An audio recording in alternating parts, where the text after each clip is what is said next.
Well, folks, his sons helped define one of the greatest dynasties in college football history. But before all of that, Rex Jones had a story of his own in Crimson. From playing for Wimp Sanderson to raising three sons who would all wear the script A, this is a story about legacy, faith, and what it really means to be a father in Alabama. Welcome to the Crimson Chronicles podcast. Well, thank you, Rick. It's my honor and pleasure to have Rex Jones as our podcast subject tonight. Rex is a native of Florence, Alabama, where his dad, Bill Jones, was a head basketball coach at the University of North Alabama from 1974 to 1988, where he made four Division II Final Fours, including a national championship in 1979. Rex scored over 1,000 points at Bradshaw High School, averaged 18 points a game his senior year. And against Bobby Lee Hurt and Butler High School, Rex scored 37 points and had 12 rebounds. So Rex, how was it posting up against Bobby Lee? Or do you want to save that for Well, later? I can save it, but I can tell you there was no posting going on that day. Rex signed a scholarship to Alabama and entered as a freshman in the fall of 1981, along with Mark Farmer, Bobby Lee Hurt, and Ennis Watley. And again, Rex, how was it to guard Ennis Watley in practice? Oh, you're getting into the deep stories quickly, but I will say this. I told Enos one day, by the way, Enos probably still to this day is the most talented player I've ever been on a basketball court with. His talent was so much more than anybody could imagine. But I told him he owed his whole career to me because I built his confidence in practice every day. And it was fun, and we're still friends to this day. We laugh and talk about a life, but man, what an honor it was to get a chance to get to know Enos. Well, Rex, you played under Wimp Sanderson for three seasons, 81-82, 82 and 83, and 83-84. But before we get into your years of being daddy to these three Alabama football players over an 8-year period, we want to hear about these basketball days. Tell us about your days playing for Wimp. How was he as a coach and a motivator? Well, that's a great question. I'm just so glad Coach Sanderson's still alive, so I can now have the microphone when he's not around and really tell you the truth. And I say that jokingly because I still love Coach Sanderson. Crazy enough, I still call him about every 3 months just to check on him and to see how he's doing. He is. I was reflecting this afternoon about people that you appreciate more as time goes on. And, his persona when he was at Alabama, just to back up, just a shade. When I was growing up, I used to go to a basketball camp every year. The Alabama basketball coaches would come to certain towns and have basketball camps. And my hero on the planet was not Wimp Sanderson. It was C.M. Newton. And Coach Newton was I loved being around him. He was such an encourager. He was a motivator, but he always took a special interest in me, and I'm sure some of it had to do with my dad being the coach there at the University of North Alabama. But, by the way, I was born in Opelika. That's a very unknown fact. And so I tell people up here in Memphis that if I have to say War Eagle, I can eke it out. It's not one of those things I enjoy doing. But, yes, my dad coached at Opelika when I was born. But growing up, I always meeting Coach Newton. Certainly, my goal was to play basketball in Alabama. That was my singular goal, and loved chasing that dream. And of course, he retires or goes to the SEC office the year before I come. Right. And of course, Coach Bostic and Coach Sanderson were there, and they took a chance on me. And I look back on all those days. And really, man, what a blessing. Had no idea what God was doing in my life at that time. But I will tell you a funny. Now, listen, this is supposed to be funny and informative. So the coach from Auburn, Sonny Smith, came to my house. And the next week, Coach Sanderson was coming. Coach Smith comes to my house, sits in my den, talks to me, my mom, my dad, and when he's leaving, we had just gotten back in the 70s, about late 70s, we had a glass storm door that had nothing in between. He had had cataract surgery 3 days prior. Oh, boy. When he's leaving my house, Coach Smith hits the door, falls straight back on his back. Oh He my walks out the gosh. door, and my dad goes, "Well, doesn't look like you're going to Auburn." and, and the Oh story my was true. I gosh. didn't go to Auburn. So I loved Sonny Smith. He was another guy. I mean, just getting a Yeah. chance to meet those guys and knowing who they were, and as you watch his persona, flesh out. But anyway, so Coach Sanderson recruited me. Got a chance to go. Played in the high school all-star game the month before we all showed up. Played with Charles Barkley. Played with, all the guys. Bobby Lee, Enos.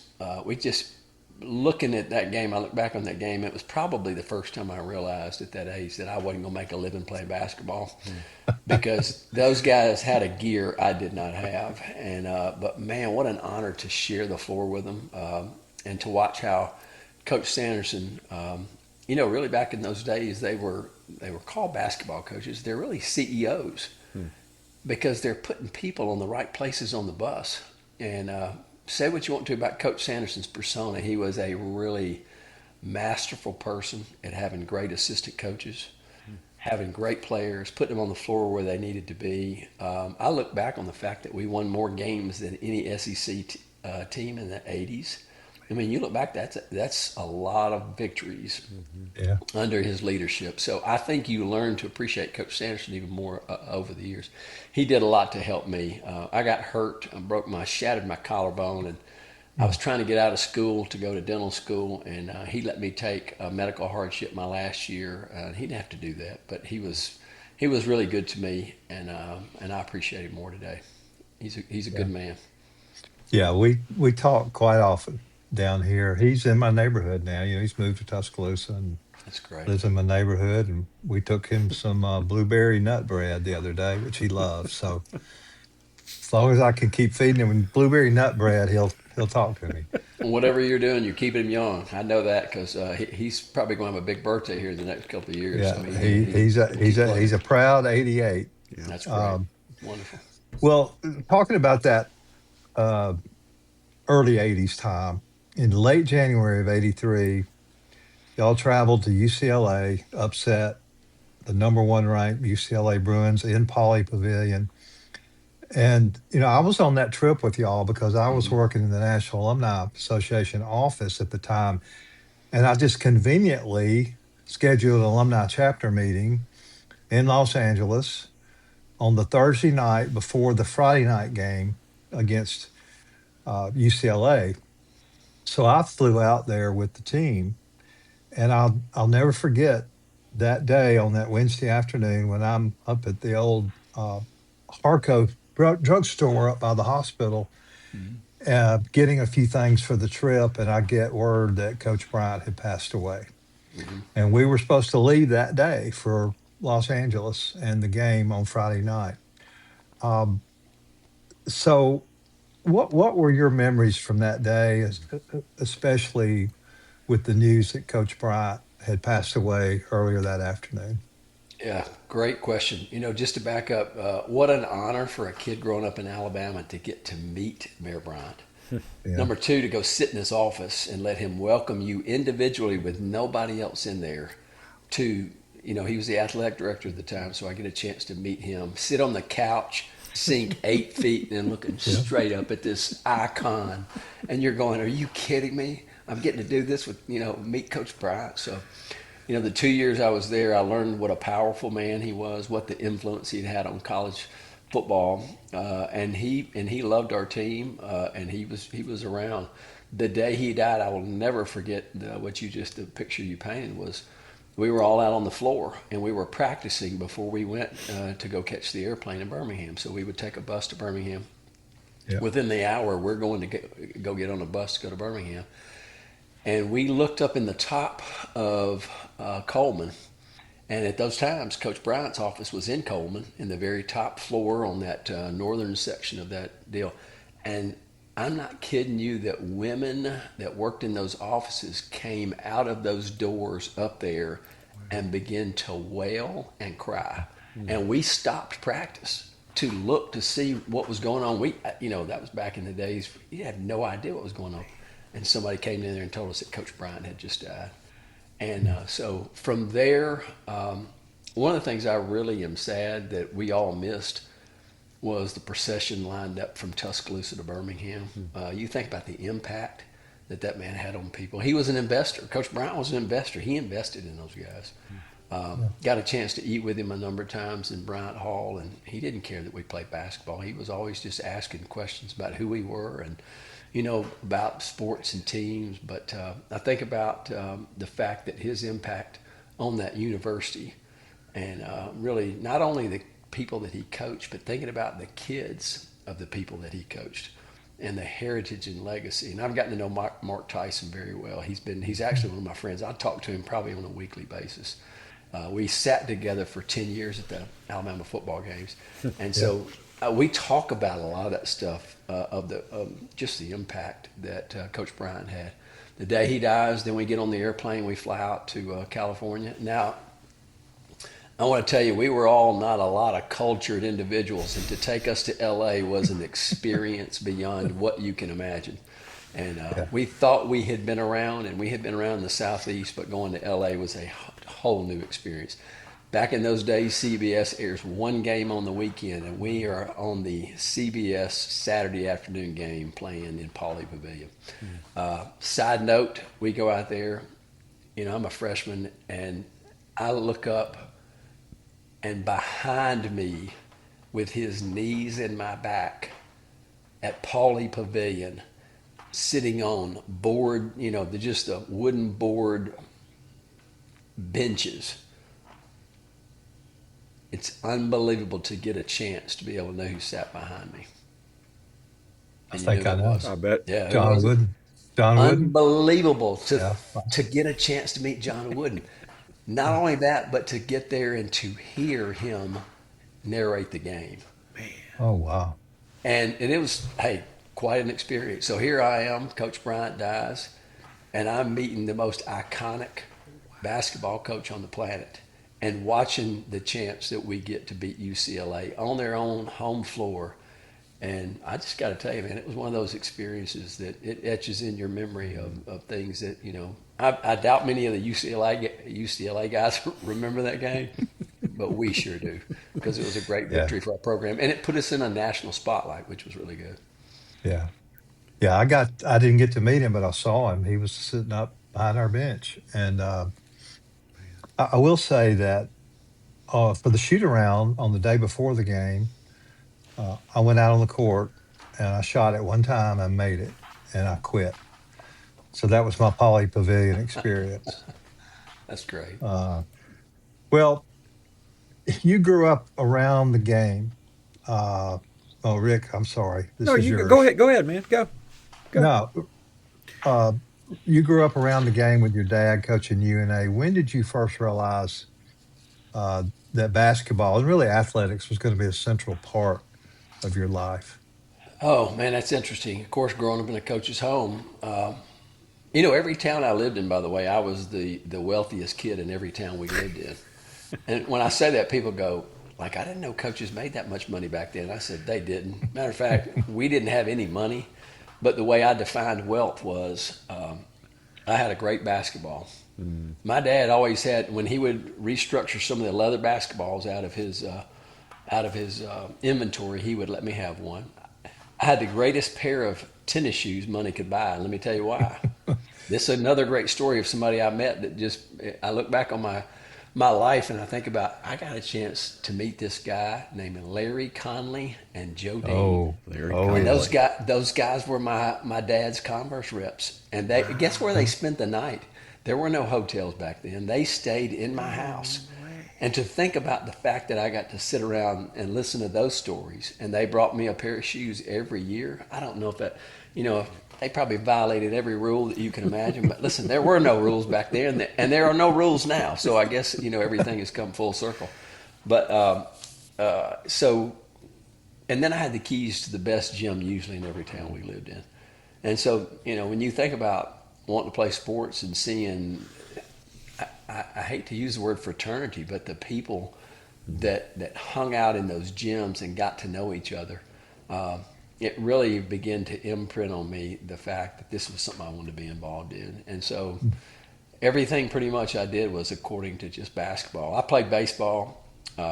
and I never played. I played football in the 6th grade one year, and enjoyed it. But at the end of the year, I said, Dad, I said, I need to ask you a question. I said, do you mind if I don't play football next year? And he goes, well, why do you say that? And I said, because we practice Monday, Tuesday, Wednesday, Thursday, and Friday, and we play a 1 hour and 15-minute game on Saturdays. I said, all we do is practice.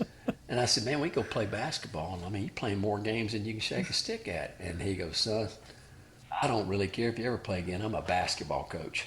And so I hung up my cleats in the 6th grade. I did set a record for 11 touchdowns. I scored 11 touchdowns. Wow. And made my kids all chase that record because none of them really were in positions to score a lot of touchdowns.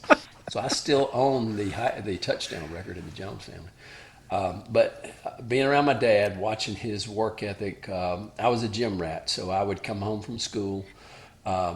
Before he was at UNA, he coached at the University of Montevallo. And if you know anything about Montevallo, you can ride your bike, from city limit to city limit in 10 minutes. And so our house was about 5 minutes from the gym. After I'd get home from school, I would go and stay in the gym until he finished, and really just got a chance to be around just some of the most wonderful people, which I still talk to today. I was thinking about, talking about breaking racial barriers. My dad recruited 2 of the first African-American basketball players ever in the state of Alabama, even before Alabama had African-American athletes. And a guy named Lonnie Edwards and Hansel Gunn. And you know where those guys spent the night when they came on their official visit? In Your my house. Yeah. And so I just tell you, my dad was a forerunner. And it's really fun to watch how he made a difference and invested in people's lives. So I knew I wanted to be a part of it. Rick, before you ask this question, Yeah. I got to ask, Yeah. did Joe Dean throw out any string musics to you, Rex? Can I tell you, just sitting there listening to those guys, you just really don't say a word. And to think about, and those guys were in the business of selling tennis shoes. So don't get me wrong. Oh, It wasn't like, yeah. that's what they were there to do. But my dad would have never worn another pair of any kind of, there weren't a lot of shoe companies at that time. But man, let me tell you what, those were I looked forward to those guys coming to my house because I knew they had my shoes. And I knew that we would hear stories and just incredible opportunities to see that culture that was back in those days in the 60s and 70s. So a lot of fun.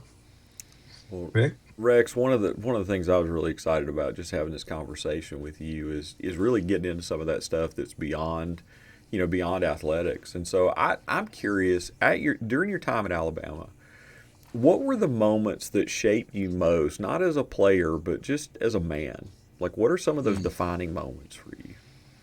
Man, I tell you, those are. I think about those days, and I really can't ever talk about my life unless I talk about the spiritual part of it because I made a commitment to give my life to Christ when I was 12.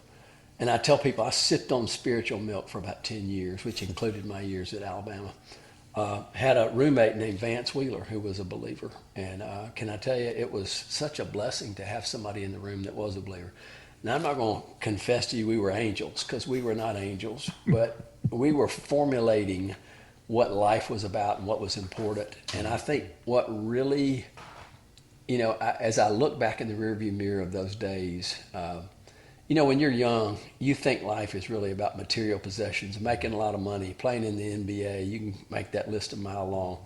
Most of them very fleshly, responsibilities as it relates to life. But I'm telling you that as time goes on, you realize it's about people and relationships. Right. And to me, sports is such about people and relationships.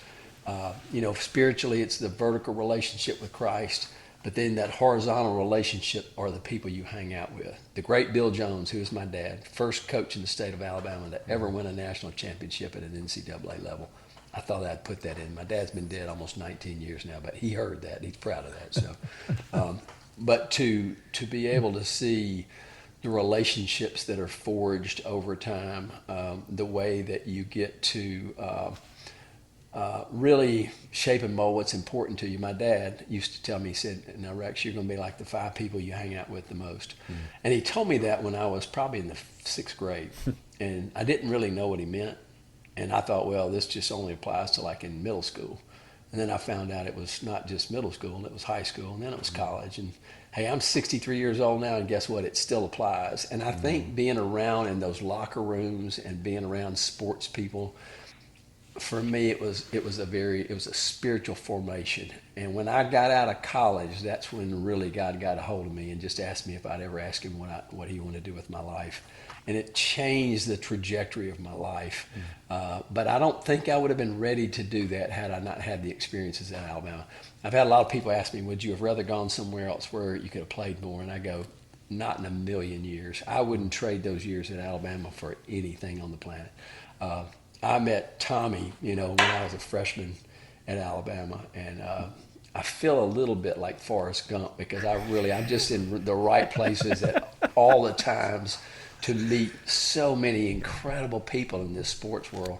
And then I moved to Memphis, and I meet this guy who's my Sunday school teacher, and his name is Dr. James Sexton, and he really worked with me and my wife for the first 6 months we got married, and he became like a second dad to me. And I found out he's got this knucklehead son that's my age that I meet 40 years ago, and his name is Jimmy Sexton, arguably the most powerful man in college football, and he lives next door to me.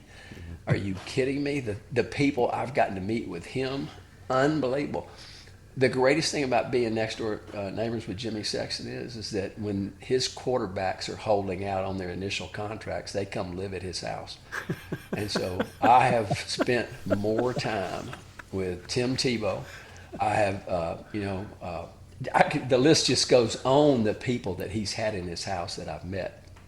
And, man, just watching my dad, being around that community, watching, the people at Alabama, people and relationships are really the bottom line to it. And I think it helps you form your faith, and I think it really helps you then figure out who you want to be and who you want to model your life after. I can tell you the first time Larry Connolly ever came into my house.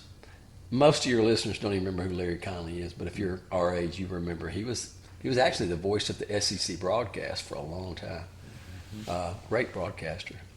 Every time he came into my house, he dressed like $1 million. And my dad, every time he left, he said, son, I want you to take note of that. He said, I want you to always know you always be presentable and dress for success. I was thinking about that. Man, I didn't really know what that meant then. And I'm just telling you the small lessons you learn in sports and athletics and work ethics and how to treat people and how to work with other people and how to respect officials and how to be a good teammate. Second to none. Rex, something you said just really resonated with me, and I've been marinating on this idea for a while, just in leadership development.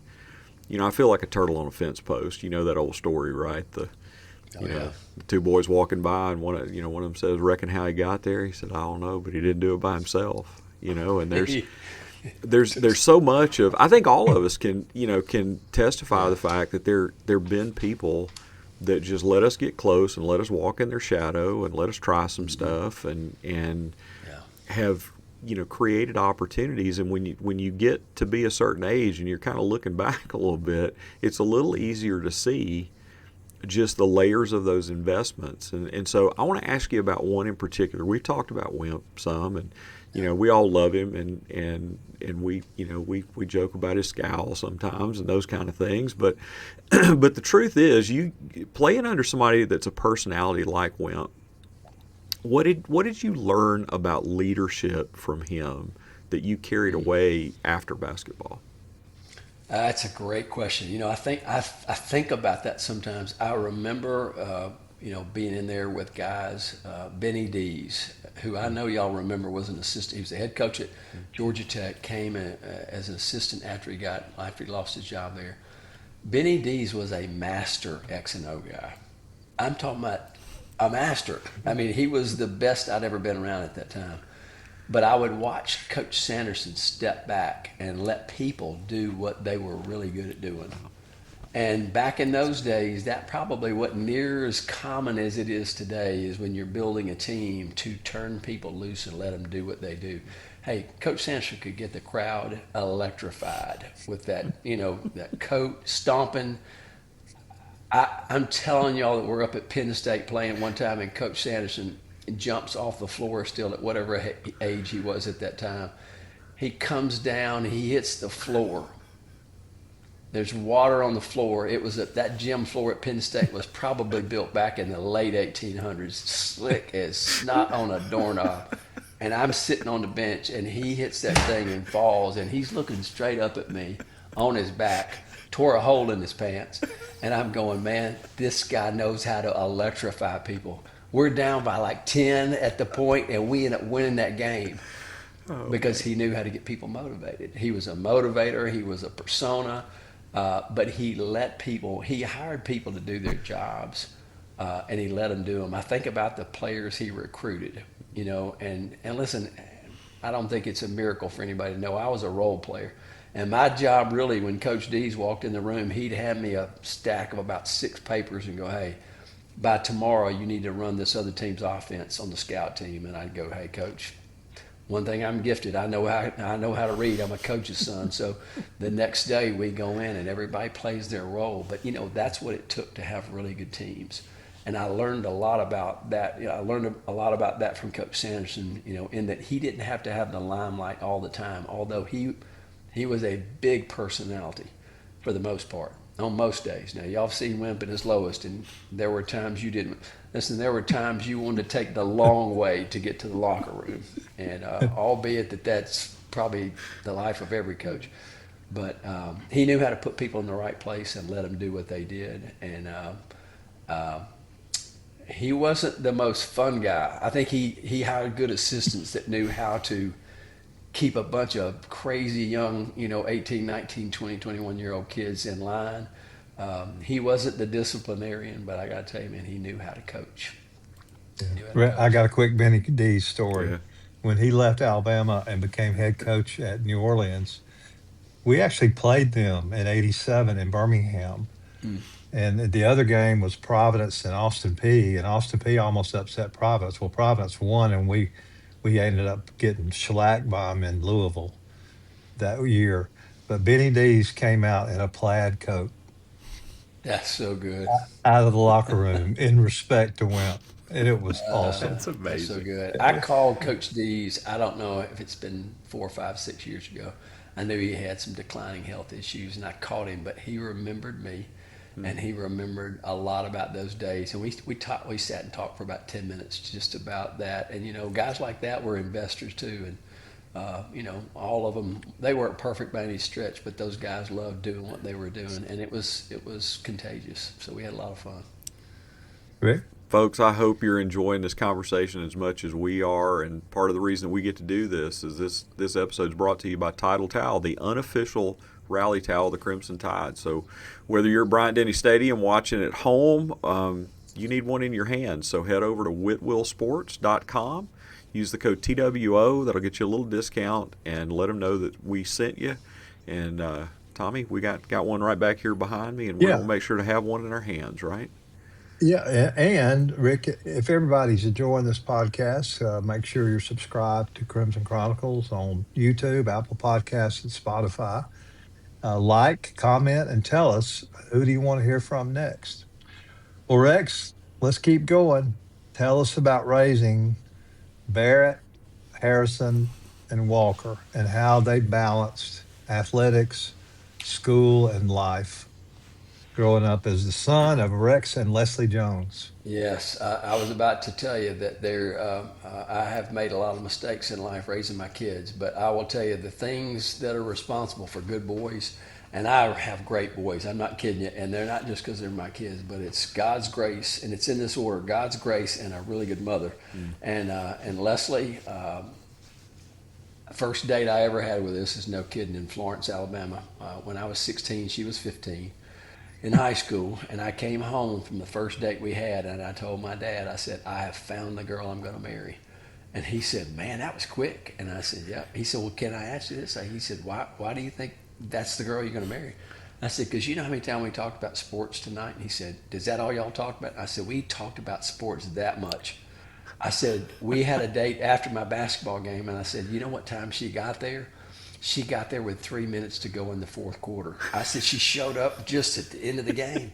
I said, this girl is not like us. And I said, she's gorgeous, she's beautiful, but we talk about things other than sports. And And he said, well, can she catch or throw? And I said, I don't know, but I'm going to find out. So my next day, I said, I had a ball in my hand. She could not catch. She could not throw. And I said, Dad, that locked it up for me. I said, man, we are not going to be the sports, king and queen of the prom. I said, she's just not like that. And as you know, man, you have no idea what you're getting into when you think about at 16, who in the world are you going to marry? I said, we've been married almost 41 years. I still don't know what I got into, but I am so grateful for her. Huge influence on my boys. One of the rules I look back on, and I thought she was crazy the first time she said it, but, we had Barrett, 2 years later we had Harris, and 2 years later we had Walker.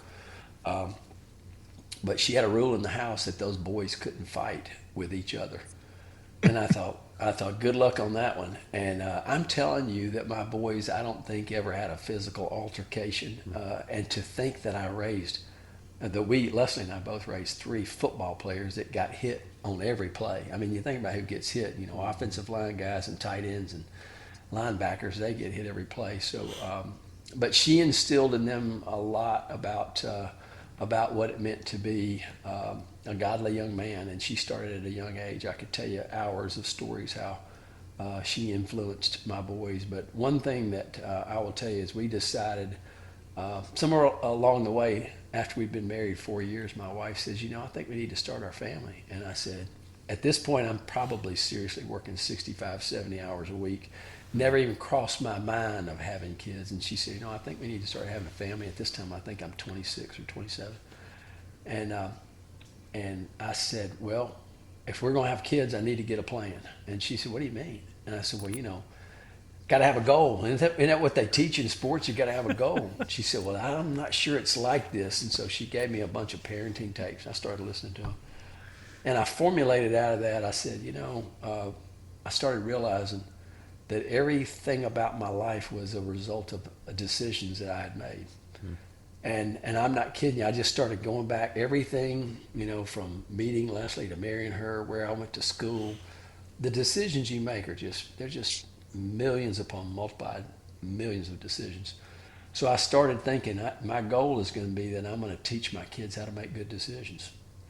And people go, is that your parenting plan? I go, yeah. Because let me tell you what it covers. It covers spiritual things. It covers occupational, monetary things, occupational. I mean, it goes on and on, the ways that you learn to make decisions. And so I just told Leslie, I said, if we're going to teach our kids to make good decisions, we need to teach them a foundation from which to make decisions. And so we just decided at this point that we were going to take God's word and just instill it into our kids. Not beat it into them, but more so live it out for them and teach them and train them. And so between the church and the home and school, that they would learn what it meant to be a godly young man. And that's where I tell you, I step back and I marvel at God's grace to be able to allow me to have not 1, not 2, but 3 boys that were just so much fun to raise. And my wife said it was hard for her because she was actually raising 4 boys at the time. And that would be those 3 and me, because I was like one of them, and we had so much fun. And, we traveled, we vacationed. I worked a lot. I probably was not, I probably wasn't around the house as much as I needed to be. But my wife did such a great job of teaching and instilling in my kids those things. My job was to teach them how to be men. I told my wife, I said, that's one job you can't do, and I'm going to teach them a work ethic, and I'm going to teach them how to be tough when they need to. I'm going to teach them how to be, respectful men. We only had 3 rules in my house about sports, and this is it. I said, when you step in the between the lines, basketball, baseball, football, you play hard and you give it everything you've got. Rule number 1. Number 2, you better be respectful of your coaches, your teammates, the officials. Will not put up with people that are disrespectful, to the people that you engage in. I said, but those pale in comparison. Number 3, and I said, you better have fun doing it, because if you're not having fun, it won't be anything you want to do long term. So I think it shaped and molded my kids' perspective of what sports was. I didn't want it to be a god or an idol for them, but I wanted to enjoy. I never picked a sport for them. I never told them what they had to do. I coached them in basketball in the middle school years, which therein lies why they all decided to play football, because they knew I couldn't coach it. And I will tell you, and I know I'll make some people mad if they do listen to this. Don't ever coach your kids past the 8th grade. Don't do it. It's just there's a point where you need to turn them loose and let them become men under somebody else's watchful eye.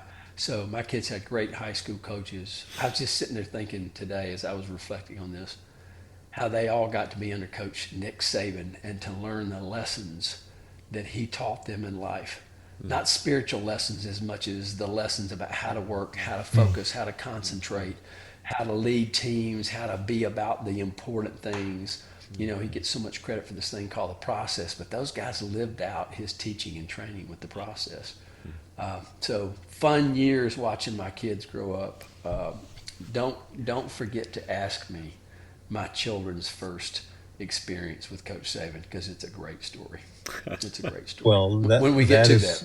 that is on the docket. But somebody told us that he will remain nameless. That back when the kids were younger and you were playing 2-on-2 basketball, that you were by far the number one seed. But Started out as the number one seed. as you got older, you became the number 4 seed. The story goes, I poured a 50 by 60 basketball court in my backyard. We have a lake that wraps around, so you got to make sure the ball doesn't go in the lake. And, it's just all these things that you grow up saying, make sure you do this and don't do this. One Sunday afternoon, I don't remember, I'm guessing Barrett was 7, they were 7'5", and, maybe 4, 6, and 8. And it was me and Walker against the two of them.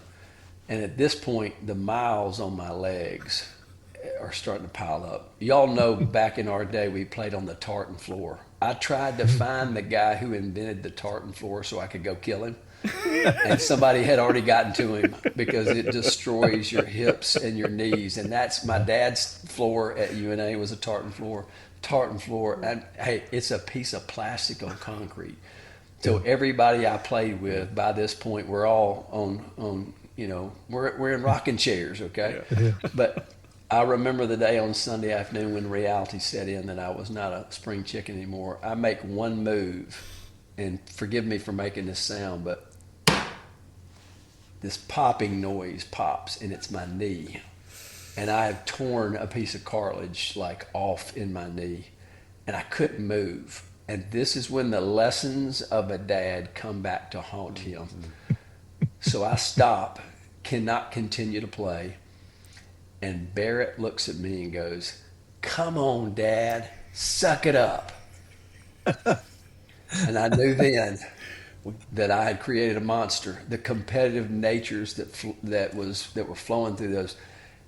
The story ends with me hobbling to the couch, having an MRI on Monday, having surgery on Thursday, and being back at church on Sunday. Mm-hmm. And I told him, I said, "Kids, not everybody can do that in a week." And it did help having, good surgeons and good friends that would help you. But, and oh, by the way, I'm on Lyle Kane's Christmas card list. There you go. I am too.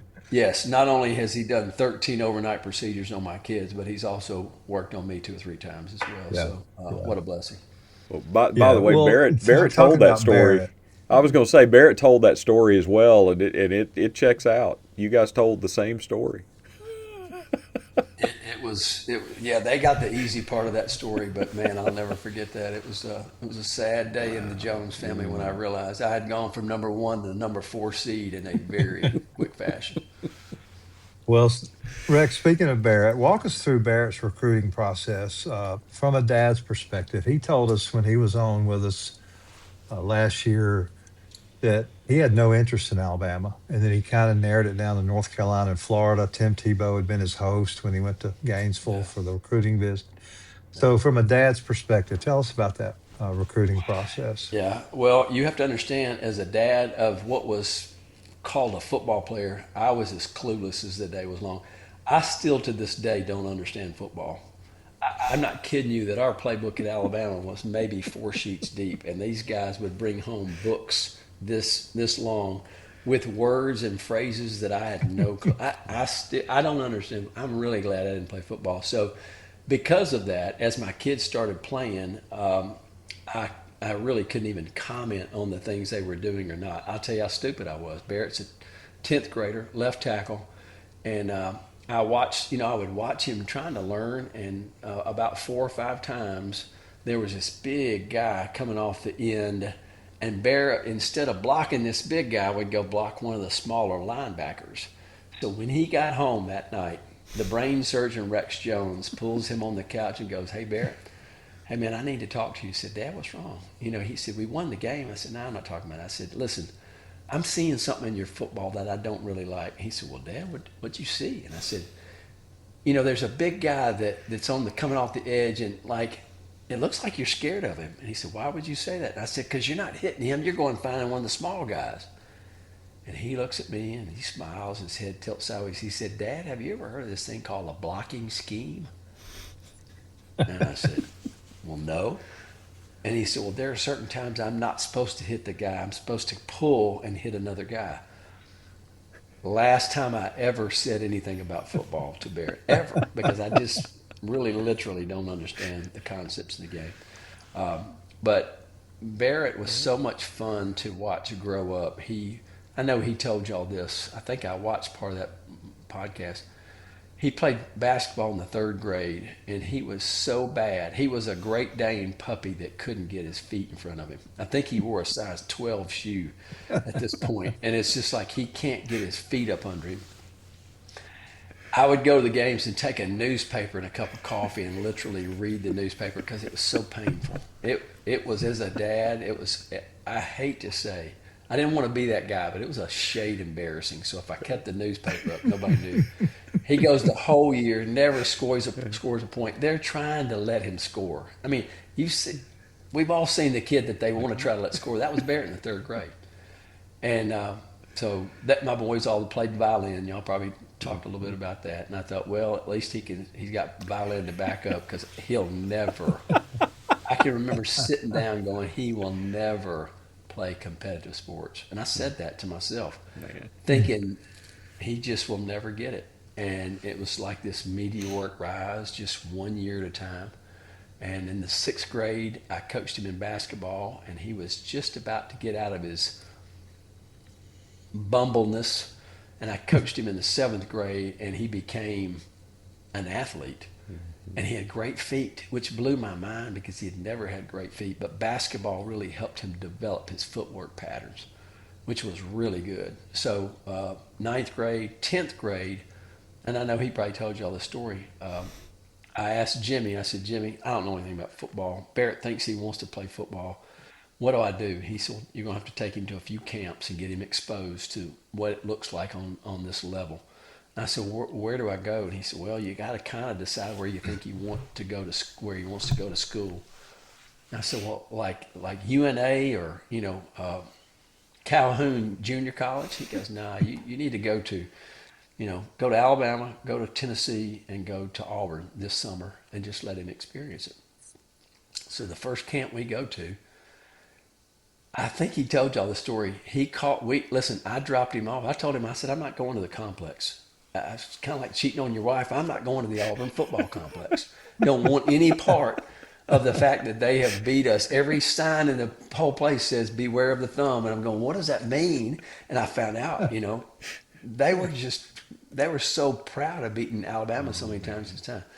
Make a long story short, I drop him off. We go to the beach. I get a phone call, and Barrett says, "Hey, Dad, coaches want to see you at the end of camp." I said, "Barrett, what did you do? Did you get in trouble? Did you do something to get me?" I said, "Don't embarrass the family by doing something at these camps." He goes, "Dad, it's not like that." He said, "He really wants to talk to you." We go up there, and Tommy Tuberville sits down and goes, "Hey, Barrett, we want to offer you a scholarship to play football at Auburn." And it was the first time I thought, man, are you kidding me? Like, what did you see? Of course, I said, "Coach Tuberville, tell me what you think makes you think he can play football."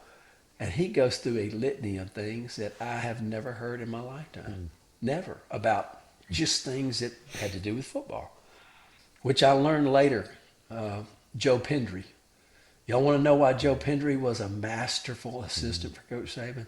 The man was so smart, and he knew football, and he knew what it took to do that. I asked him the same question. Again, I could talk about this for an hour, but at the end of the day, it was the first chance I had to think, maybe there is something to this. And from there, the craziest thing was, these coaches.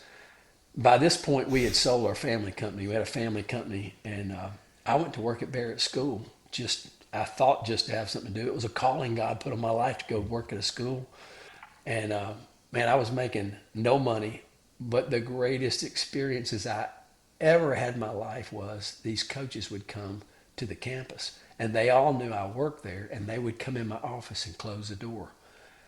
When I tell you that I met every assistant that became a head coach for the next 10 years, people and relationships, it goes back to what we talked about. Forrest Gump is sitting in an office talking to people that became head coaches all over the country. And I will say this, the coach that was at Ole Miss at the time won a national championship. I'm not going to say his name. He's the only coach that came into my office that I could not understand a word he said. He's the only coach I ever knew that needed to walk around with an iPad with closed captions so that I could understand the words he was saying. And I'm just telling you, I met so many coaches and so many people, so much fun. And they didn't take them long to figure out I didn't know much about football, but I knew about people and relationships. And it didn't take long to figure out the ones that were there for the right reasons, the ones that weren't. And so had a lot of fun with Barrett. And then here came Harrison. Listen, Harrison had as many coaches come in as Barrett did. And then Walker came in right behind him. So for literally 7 or 8 years, it was a normal occurrence for me to get to meet people that I'd never met but seen on TV before. So it was an experience. Well, did Barrett flip into Alabama? I assume that was because of Nick Saban, right? Yeah, great story. Okay, here's where I'll tell you about where he met Coach Saban. Yeah, yeah. Tell us about it. Jimmy Sexton calls me one Friday and says, "What are you doing this weekend?" I go, "What do you mean? What am I doing?" And, I'm going to watch college football. And he said, "Well, instead of watching it on TV, how about if we do this?" He said, "Let's go to the Mississippi State LSU game." He said, "It's the late game." Back in those days, they had 3 games, and one of them started at 8 o'clock at night. Now, 8 o'clock's late, okay? And so there were times that we would, and this is no kidding, we would fly to Knoxville, watch a game, fly to Tuscaloosa. Okay, so we've got the 11 o'clock game, the 2 o'clock game, and then we would go to Ole Miss and watch the 8 o'clock game. And we flew just, bounce back. And so, but before we started doing that, Jimmy said, "Do you want to go to the Mississippi State LSU game?" He said, "If you want to take a couple of your boys, let's bring them." And he said, this was back in the days when agents could actually be on the sidelines. They cut that out after a period of time, but we got tickets. I hate to tell you all this. My kids who are 10 and 8 are intermingled in the LSU football squad. There are no lines to tell them where they can and can't go. When the huddles are over there, I'm looking, saying, "Hey, Jimmy, have you seen Barrett? Have you seen Harrison?" And they are in the huddle listening to coaches use language that they had never heard before, by the way, because my wife doesn't use that kind of language. But I'm telling you that I watched Coach Saban that night, and his resolve. They're up 44-0 against Mississippi State, and they give up a field goal late in the game. And he is livid. Yeah. They kick off, and whoever caught the ball to run the ball back, the blocking scheme went right, and he went left and got tackled like on the 2-yard line. And I watched Coach Saban, and y'all know Coach Saban's not the largest guy on the planet. He comes out and meets that kid about halfway on the field and picks this running back kind of guy up and comes and sits him down on the bench. And for 5 solid minutes, up 44-3, chews this guy out with every teammate of his watching this take place. Now, you want to know who's sitting right next to that kid on the bench? One Barrett Jones. I look over there and I'm petrified that he is actually involved. And nobody knew who he was. It didn't matter. And that was his first experience, and he was ignited to want to play college football from that point on. And I think a lot of it was just the excitement of being engaged what happened that day. Mhm. And it was just phenomenal. So at this point, I told you we went to 3 camps, and lo and behold, at Alabama is who? One of my old college study buddies, Mike Shula. And Mike and I were in school at the same time. He took his studies very seriously. So did I. So we studied a lot together.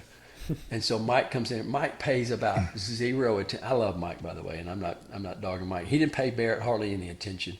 Mark Godfrey, one of my teammates in college, is there at Alabama. And he goes in and says, "Mike, you need to be a recruit this guy. Like, people are offering Barrett." And he goes, "Man, I'm not really sure he can play."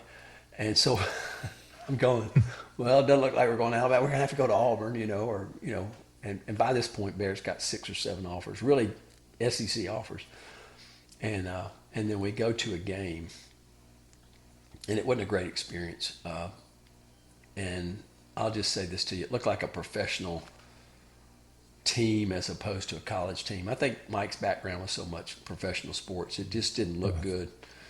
And Mike ended up, getting fired at the end of the year. And so Barrett's about, to go start taking some official visits. And Jimmy comes over the house one day.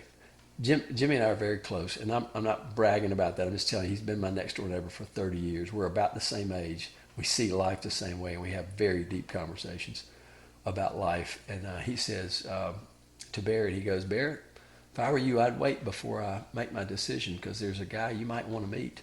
And I can't tell you who it is, but it might be about to happen." And doesn't mention the name, doesn't do anything. Well, of course, that's when everything unfolded with him coming to Alabama. And we go down there, and from the moment we ever went into that office down there, Coach Saban already knew about Barrett. And he said, "Barrett, I'm not going to promise you anything.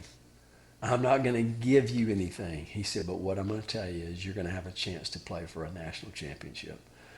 And man, that was like throwing gasoline on Barrett's fire. And so from that point on, that's kind of when he fell in love with Alabama. Listen, my kids, Barrett could have gone really, and I hate to say this, probably could have gone anywhere he really wanted to go. But Coach Saban's recruiting persona, his attention to detail, and if Coach Saban watches this, he probably will not agree with me saying this, but he loves my wife. I'll just say that to you. He really liked Leslie. He didn't really care anything about spending time with me on these recruiting visits. I probably have been in his office 50 times, and I'm not just telling you. It's just I'm giving you a test. Forrest Gump's been in his office 50 times because he has recruited all 3 of my kids.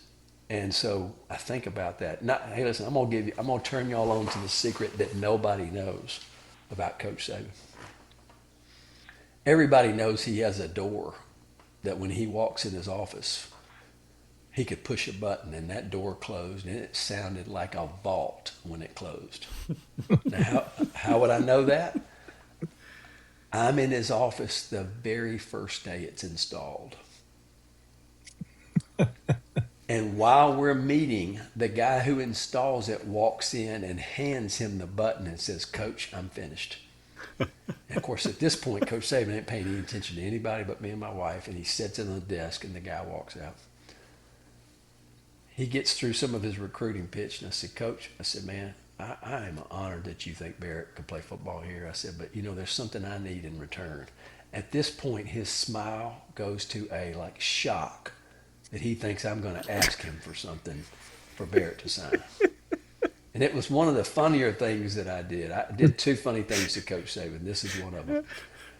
And I said, "Coach Saban," I said, "if Barrett's going to sign here, here's what I need in return.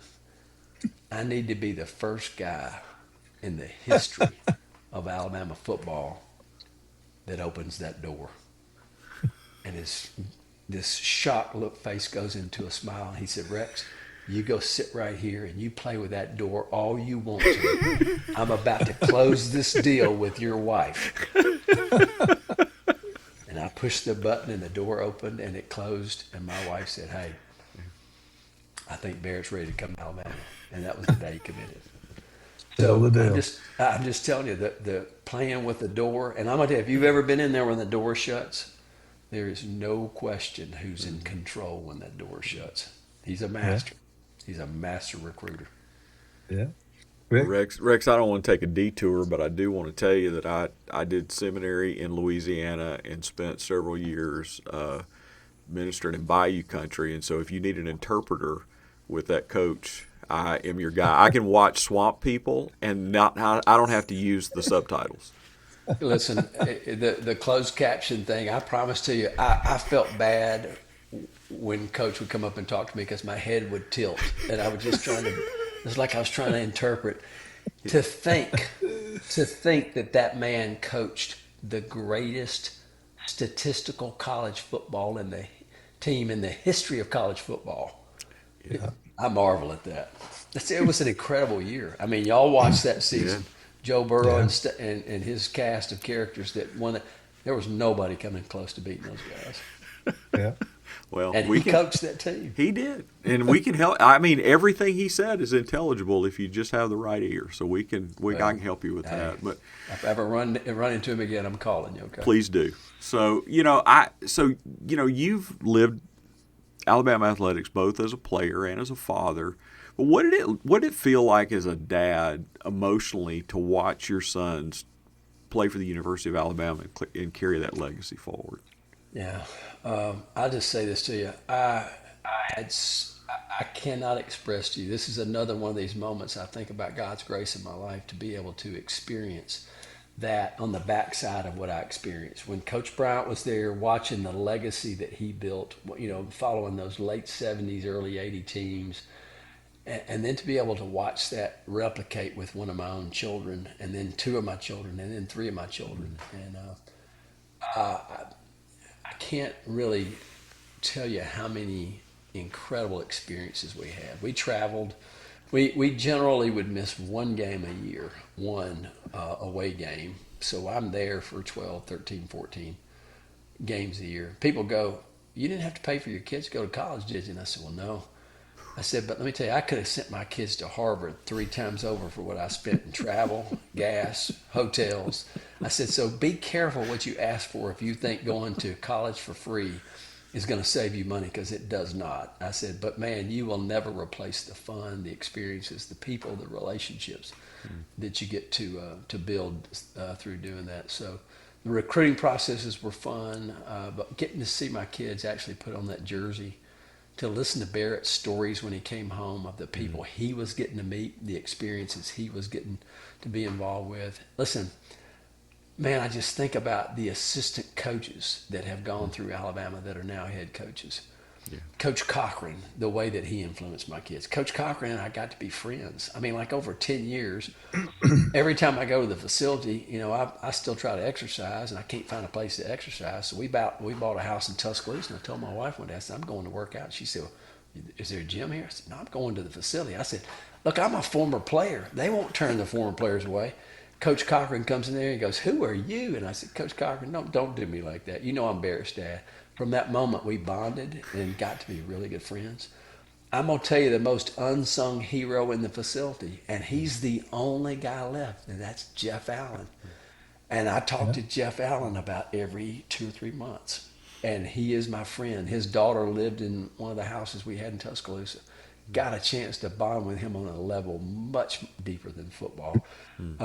So, I think back about the experiences we had, but man, to get the chance to let them live out their dreams.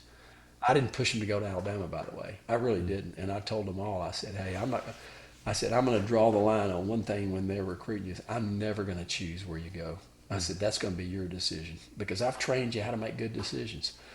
And based on biblical truth and praying and asking, the Lord where he wants you to go, you figure it out. And all my boys decided to go. I don't think they have any regrets about it. To think about the era that they got to play through with Coach Saban, the national championships. Incredible. I mean, I have rings everywhere in my house that I keep telling my boys, man, would y'all come get this stuff out of my house?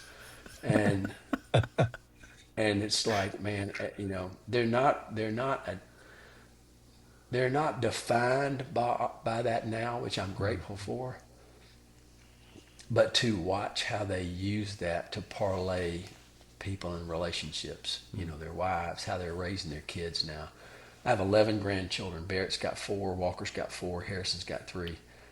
The greatest joy now as a dad is to watch them parent these kids and to take all the lessons that they've learned through football and home and church and school. There's no replication for a dad, the joy that that brings to watch how they're infiltrating what they've learned.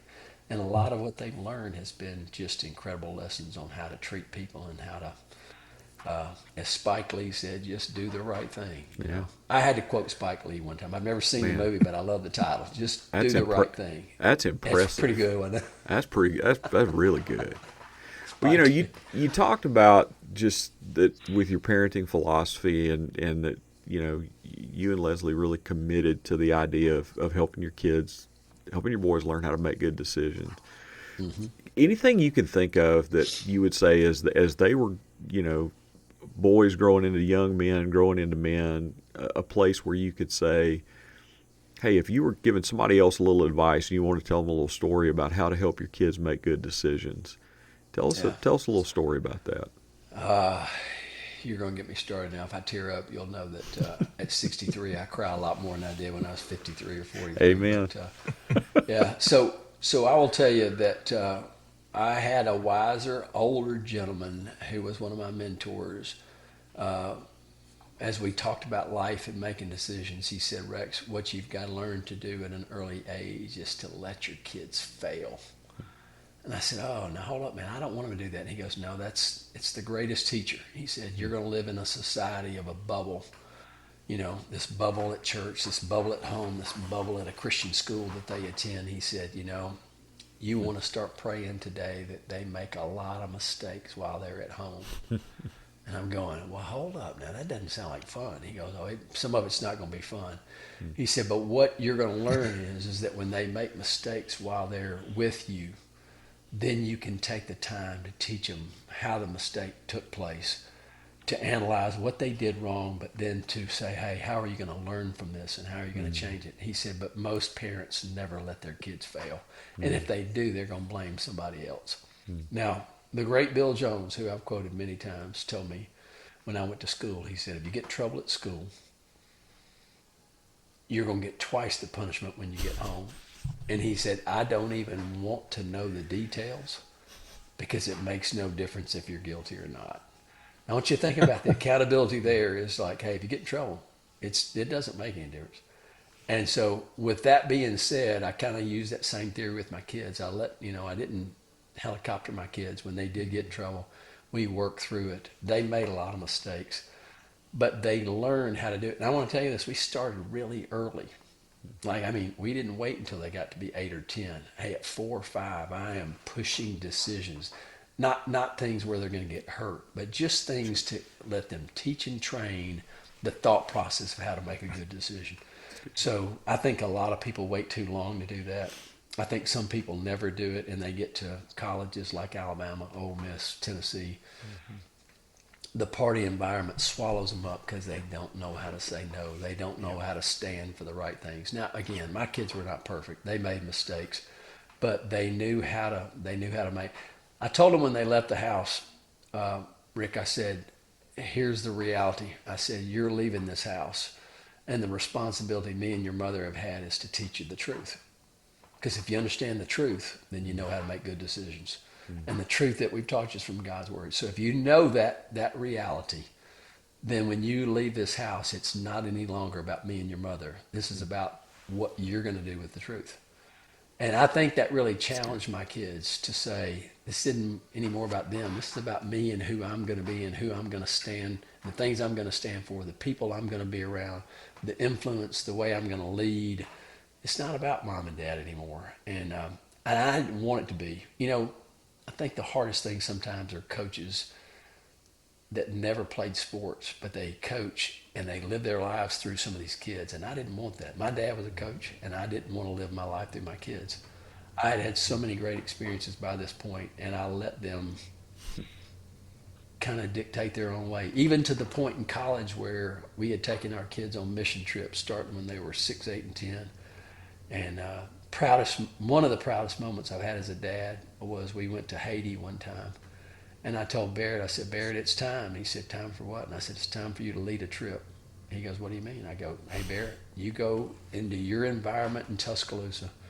He was a member of crew at that time. And I said, I want you to just tell everybody that wants to go to Haiti, you're leading a trip to go to Haiti.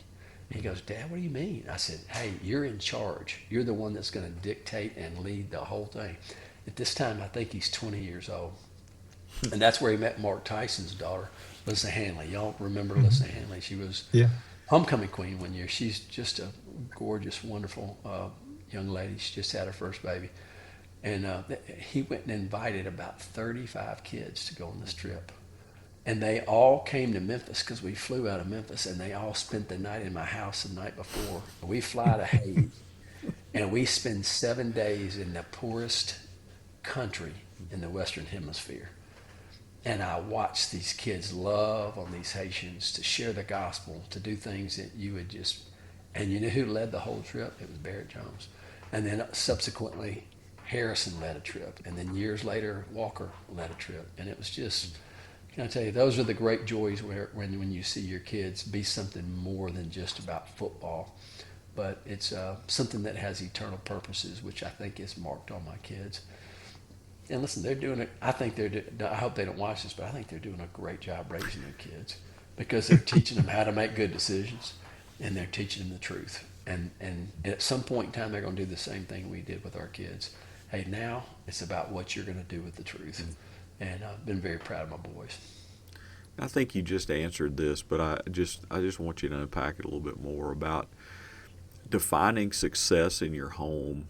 You know, because there's so many kids that I see and have seen this for years doing student ministry, that parents define everything about what happens on the field, and that's what success is about, and they don't focus a whole lot on success off the field. And it's obvious after meeting your boys and knowing them that success is defined well away from the field. How'd you guys instill that in them? Ooh, great. Another great question. I told my boys year after year, be careful how you define success. I hate to say this, we're all in the same range. If you averaged us out, we're within the same decade.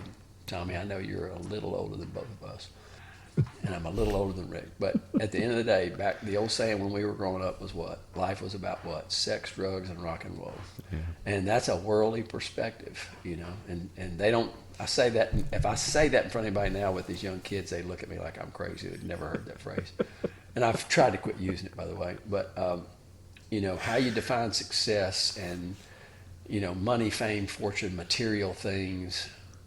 My kids are well-grounded. I just said, hey, one thing we're not doing in my family, we're not going to raise spoiled kids. It was a mission for me and my wife not to spoil our children. Now, in the eyes of the world, they're spoiled.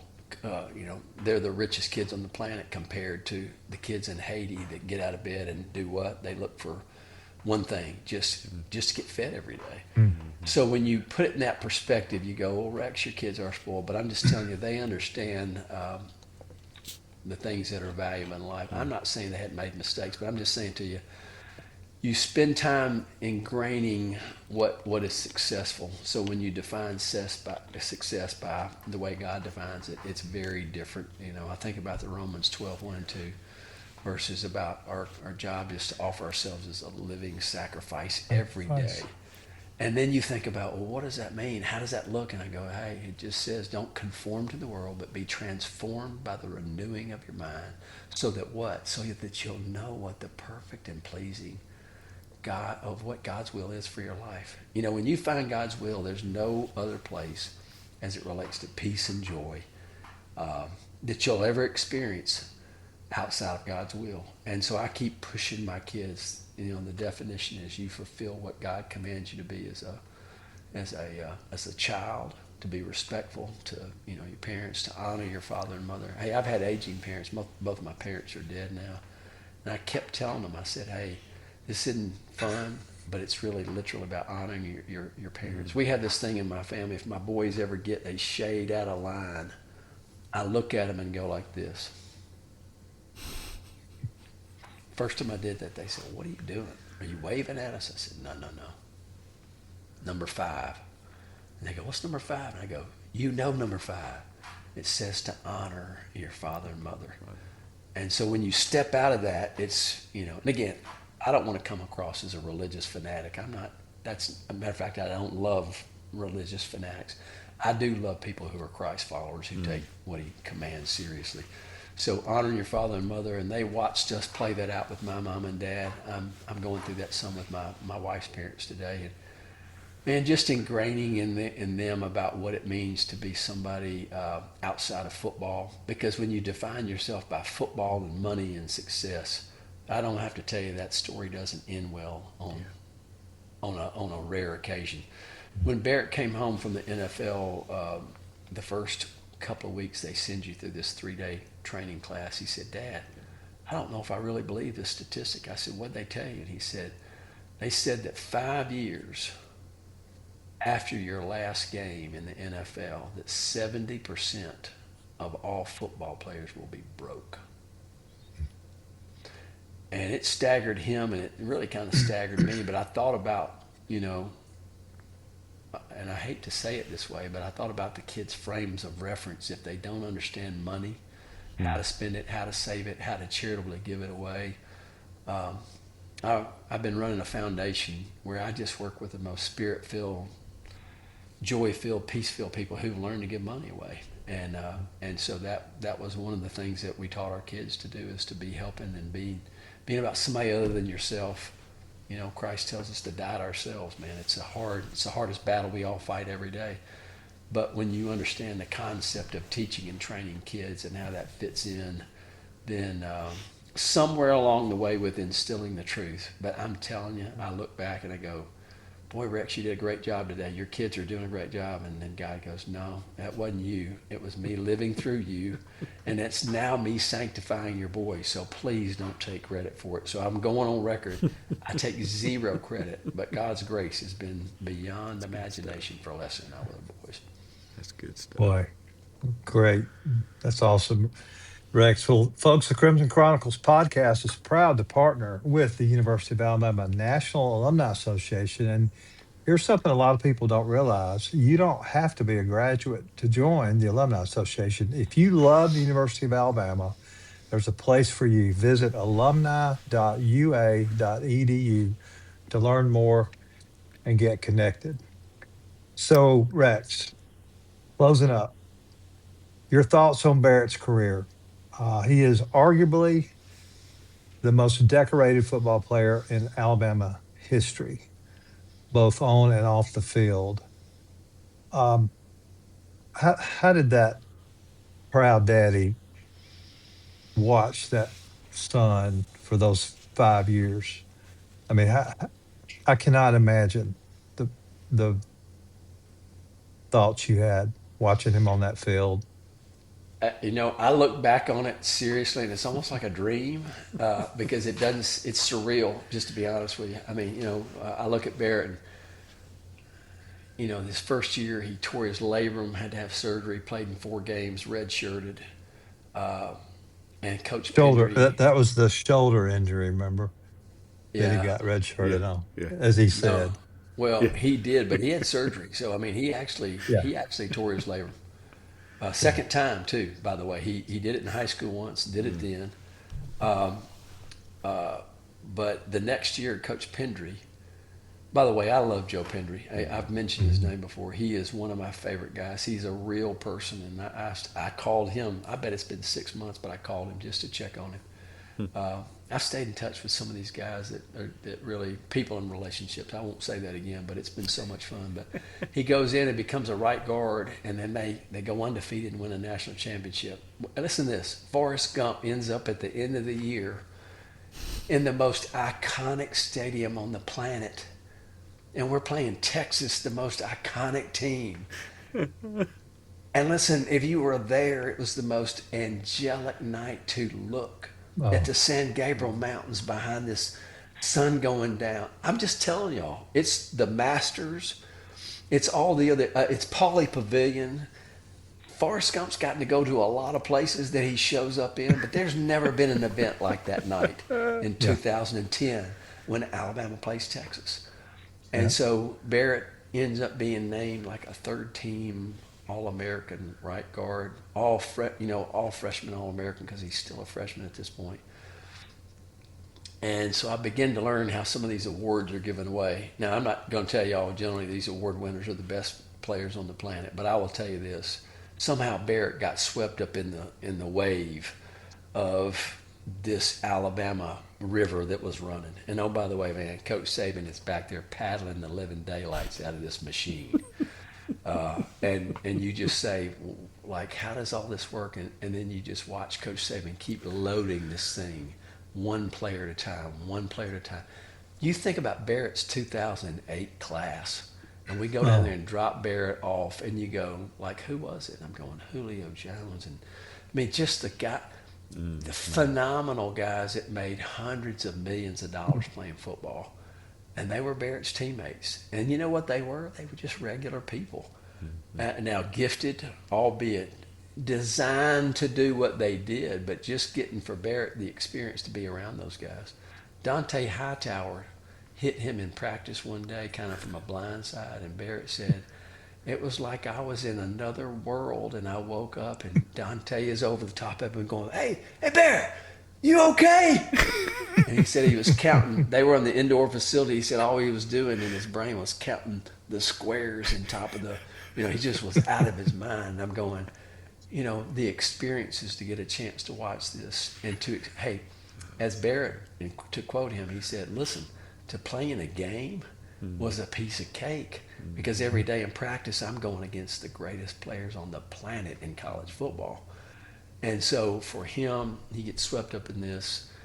The award, the left tackle thing, they didn't have a left tackle. Barrett calls me and said, Dad, they're gonna try me out at left tackle. I said, Barrett, you might, I don't know if you can influence this, but I don't know if that's a great idea. And then I started laughing. I said, I'm kidding. I have no idea what a left tackle does.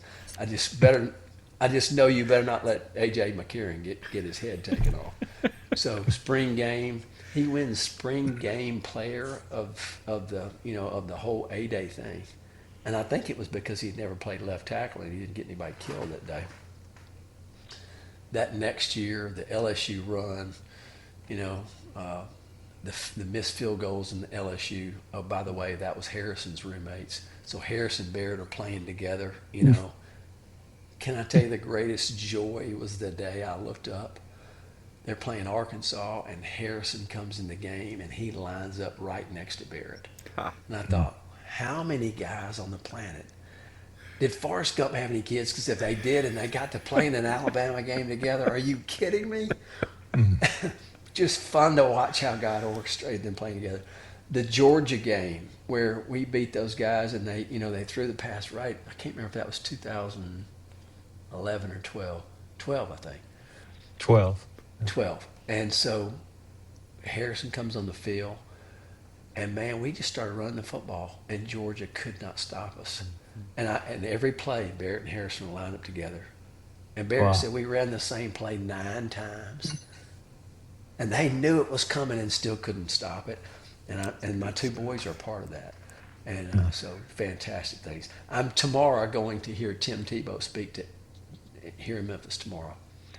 I remember when we're playing Florida, the 08 game we lost, the 09 game, where we come back and we beat those guys, and it started the meteoric rise of the Alabama football, deal. So you asked me a question, what was that like? It was surreal. Barrett is, next year in the left tackle, he's a first team unanimous All-American.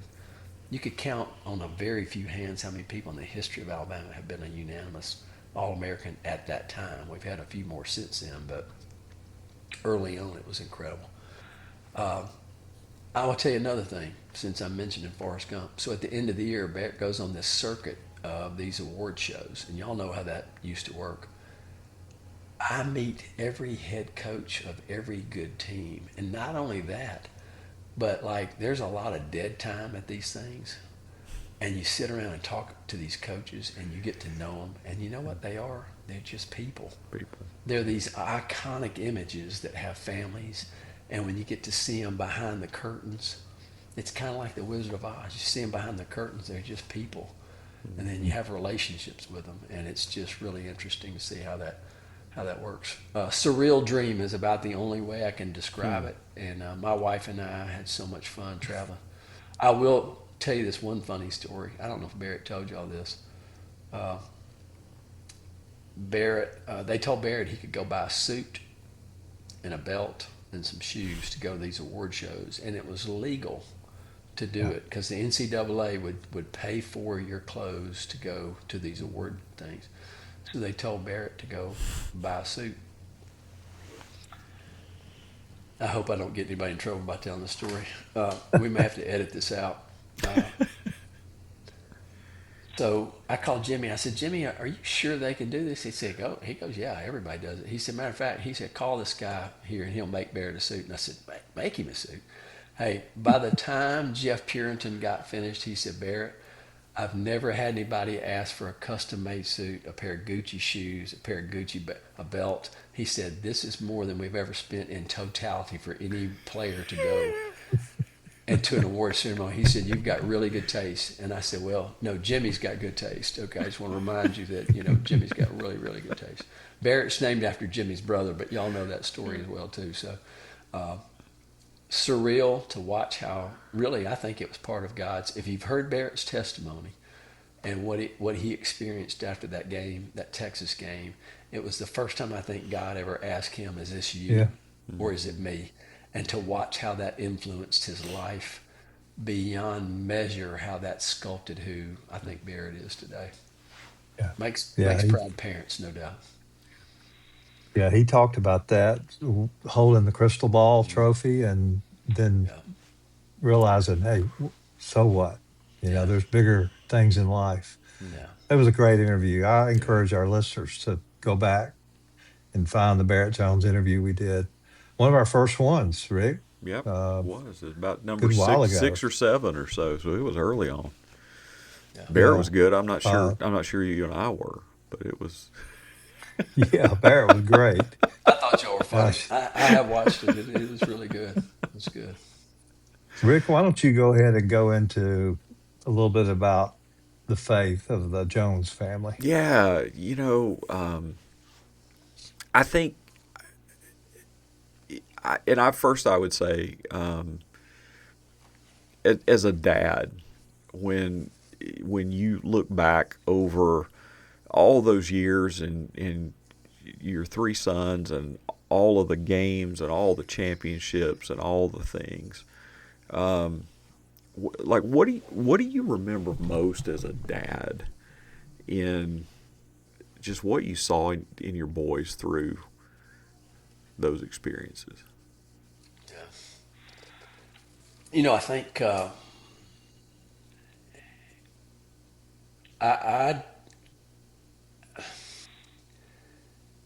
have to be careful when I say this, but I don't love people that have split personalities. That my spiritual life's in one section, my sports life's in one section, my work life is in one section. I am a huge believer. It's a conglomeration, but the spiritual vein and who you are should run through everything. And I don't love people. The only word I can use is integrity. You are who you are, whether somebody's watching or not, and your integrity lasts through everything that you do. Now, certainly, again, not looking for perfection in me or anything that my boys have ever done, but it was a principle that we talked about and taught. We made a priority of family worship together. I can remember early on with some baseball and even some football stuff. Football was not too bad about having games on Sunday because AAU football and some of that stuff really wasn't a Sunday kind of deal. But basketball and baseball were really bad about having games on Sunday morning at 8:39 during the church hours. And so when my boys began to get active, by the way, we didn't play a lot of AAU sports. Barrett played more AAU basketball than anything. My kids were not gifted baseball players. I prayed them out of baseball. I just want to let you know. It's still painful to think about watching them play baseball. Basketball was really bad, but I told everybody that coached my kids, I said, look, here's the reality. I realize my kids are not the greatest baseball players. they're good teammates, but they're not great baseball players. But I want to tell you, we are not going to be playing games before noon on Sunday. And I said, if that messes up them being on the team, then I'm going to bow out earlier than I am later for them, because I don't want to make this a God that we worship.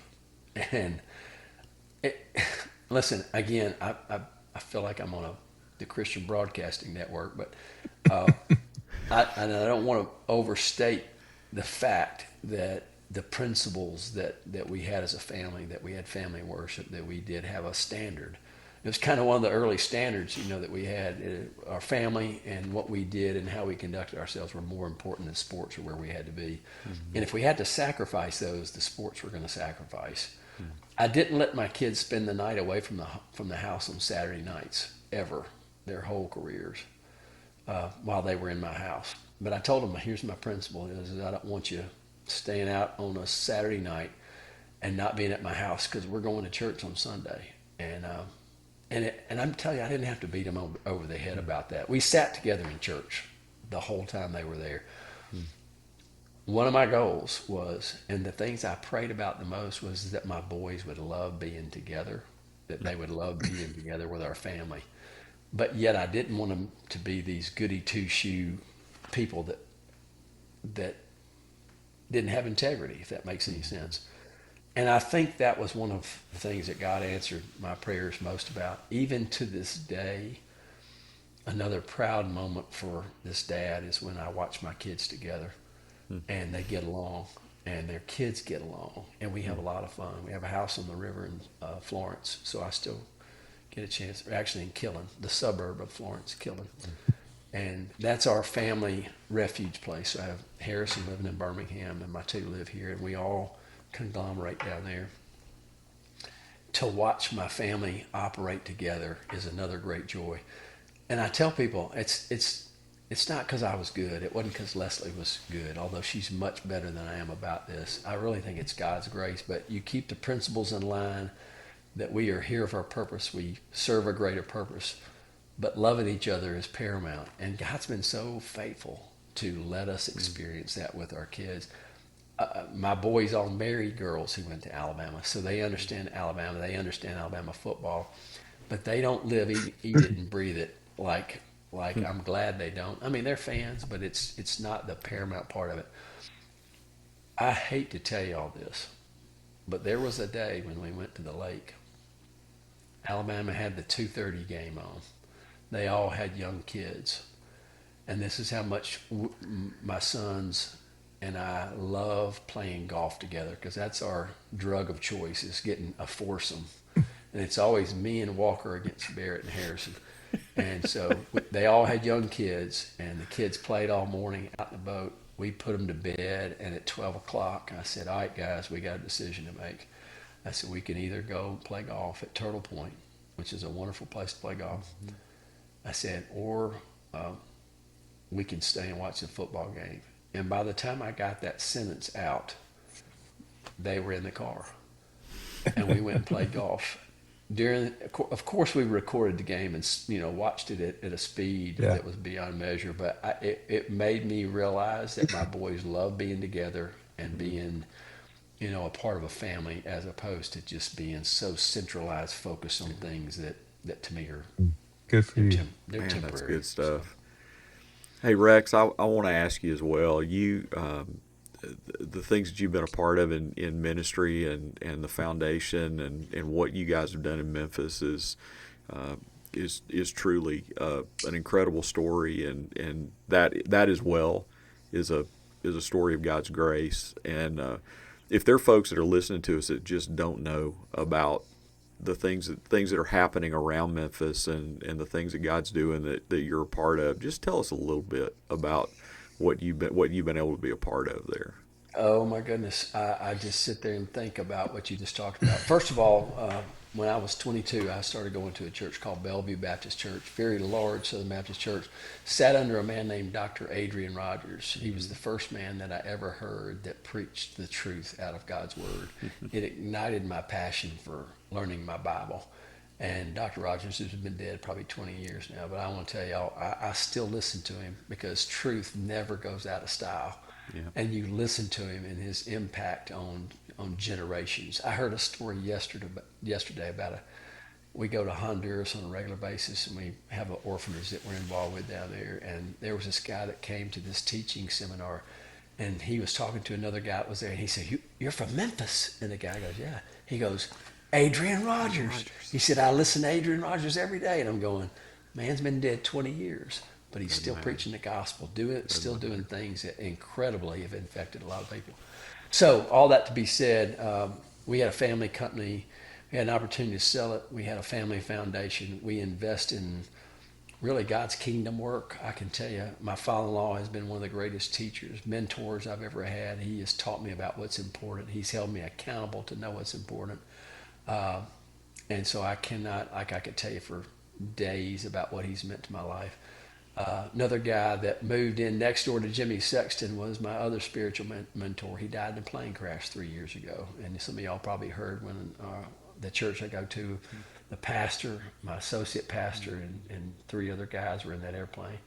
And so I lost, in 1 year, I lost my brother, my mother, and my best friend. It was a tough year, about 3 years ago. But I was sitting there thinking about the people that had invested in me.